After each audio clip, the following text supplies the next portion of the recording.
एक दिन मेरी फ्रेंड दीपिका मुझसे मिली और मुझसे कहा कि यार आजकल तो मेरा बहुत हेयर फॉल हो रहा है। तो मैंने उससे वही कहा जो बाकी लोग बोलते हैं, इतना स्ट्रेस और टेंशन लेगी तो हेयर फॉल तो होगा ही ना। पर क्या आपने कभी सोचा है कि ऐसा क्यों कहा जाता है कि स्ट्रेस और टेंशन में हेयर फॉल ज्यादा होता है? जी नहीं, ये कोई एक सेइंग नहीं है। आइए जानते हैं इसके पीछे का रीजन। सोचो एक लड़की, उसके ऊपर ऑफिस का प्रेशर, घर की जिम्मेदारी, फ्यूचर का स्ट्रेस, रात को नींद कम, फोन ज्यादा और दिमाग फुल ओवरलोड। और फिर कुछ टाइम बाद बाथरूम के फ्लोर पे बाल, पिलो पे बाल, हाथ में बाल, और उसके मन में सिर्फ एक ही सवाल, अरे मैं ठीक तो हूं ना?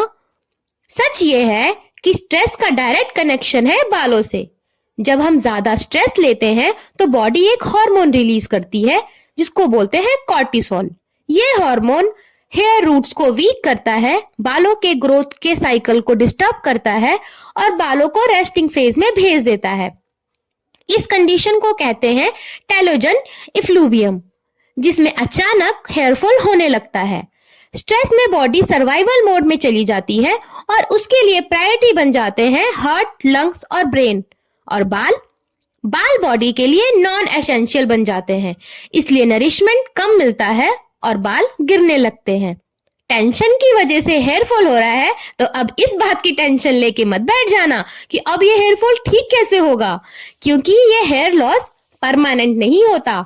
जैसे ही स्ट्रेस कम होता है, स्लीप बेटर होती है, डाइट सही होती है, हेयर वापस ग्रो हो सकते हैं।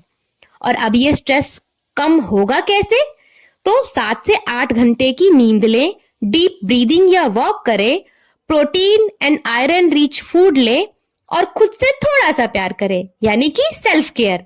उसके बाद देखना लोग कहेंगे, काली नागिन के जैसी जुल्फे तेरी काली काली। जी हाँ, तो इसलिए याद रखो, बाल सिर्फ स्कैल्प का नहीं, दिमाग का भी हाल बताते हैं। तो सर पे बाल चाहिए तो सर से चिंता का बोझ उतार फेंको, क्योंकि सुना तो आपने भी होगा, चिंता चिता समान है। अगर वीडियो हेल्पफुल लगा हो तो लाइक, शेयर और कमेंट करें और सब्सक्राइब तो जरूर करें, क्योंकि आपका और आपकी हेल्थ का ख्याल किसी को तो रखना पड़ेगा ना।